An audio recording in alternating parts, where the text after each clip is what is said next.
साथ जयंती झा और आप देख रहे हैं OMH न्यूज। एक तरफ जहां कांग्रेस की मौजूदा खराब हालात से कोई अनजान नहीं है, वहीं गांधी परिवार की ओर से एक के बाद एक चौंका देने वाली टिप्पणी सामने आ रही है। हाल ही में सोनिया गांधी के दामाद और प्रियंका गांधी वाड्रा के पति रॉबर्ट वाड्रा से इनकम टैक्स डिपार्टमेंट ने पूछताछ की थी, जिसके बाद ईडी ने भी उन्हें बेनामी संपत्ति के मामले में तलब किया था।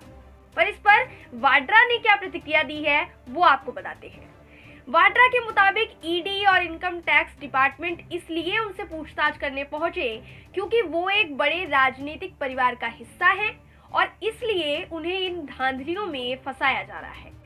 रॉबर्ट वाड्रा ने कहा कि मैं एक ऐसे परिवार से ताल्लुक रखता हूं जिस परिवार में पीढ़ी दर पीढ़ी ने खुद को देश के लिए समर्पित कर दिया और देश के लिए शहीद भी हुए। मैंने देश के बहुत से कोनों में समय बिताया है और वहां से बहुत कुछ सीखा भी है और मैं अब सोचता हूं कि मुझे ऐसी गतिविधियों का सामना करने के लिए राजनीति में कदम रख लेना चाहिए। मुझे संसद में एक सदस्य के रूप में आना ही होगा। निश्चित तौर पर मैं ये सब काफी समय से झेल रहा हूँ। मैंने इन सब चीजों को लेकर खुद को समझाया भी, पर अब ये लगातार हो रहा है।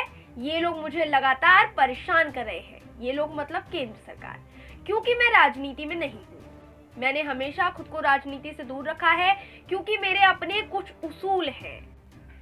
तो ये काफी बड़ी और अहम खबर है कि रॉबर्ट वाड्रा ने राजनीति में कदम रखने की इच्छा जताई है, क्योंकि उनके मुताबिक हालांकि उन्होंने किसी का नाम लेकर ये बयान नहीं दिया, पर उनका निशाना अप्रत्यक्ष तौर पर केंद्र सरकार की ओर ही था।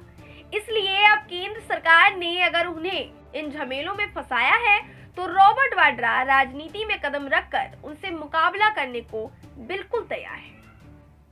देखिए, राजनीति में कदम रखना वो उनकी अपनी इच्छा है जो उन्होंने जताई है, लेकिन एक बात समझ नहीं आती कि ईडी या इनकम टैक्स डिपार्टमेंट ये देश की कुछ स्वतंत्र एजेंसियां हैं और ये इस वक्त अगर रॉबर्ट वाड्रा से बेनामी संपत्ति के बारे में या उसके मामले में पूछताछ कर रही है तो उसके पास इस मामले में सबूत भी होंगे ही, क्योंकि ये एजेंसियां बिना सबूतों के नहीं चलती। तो हर बात में केंद्र सरकार के ऊपर ढीकरा फोड़ देना क्या सही है? सांसद संजय राउत की पत्नी से भी पूछताछ हुई हाल ही में, और जब पूछताछ शुरू हुई तो उन्होंने भी केंद्र सरकार को दोषी ठहरा दिया।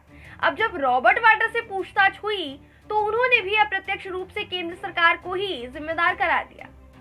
मतलब सबूत झूठे, ईडी और भारत की सभी एजेंसियां बिक गई। केंद्र सरकार विपक्ष के नेताओं और परिवार पर लगने वाले हर आरोप के लिए जिम्मेदार, और सही कौन? सिर्फ आप। ये सही है या गलत? आपको क्या लगता है?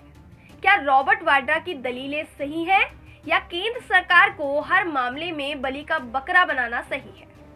अपना जवाब हमें कमेंट बॉक्स में कमेंट करके जरूर बताइएगा। अगर आप चैनल पर नए हैं तो चैनल को सब्सक्राइब जरूर कर लीजिएगा ताकि ऐसी ही खबरों की पल पल की अपडेट आप तक पहुंचती रहे। फिर मुलाकात होगी ऐसी ही खबर के साथ। धन्यवाद।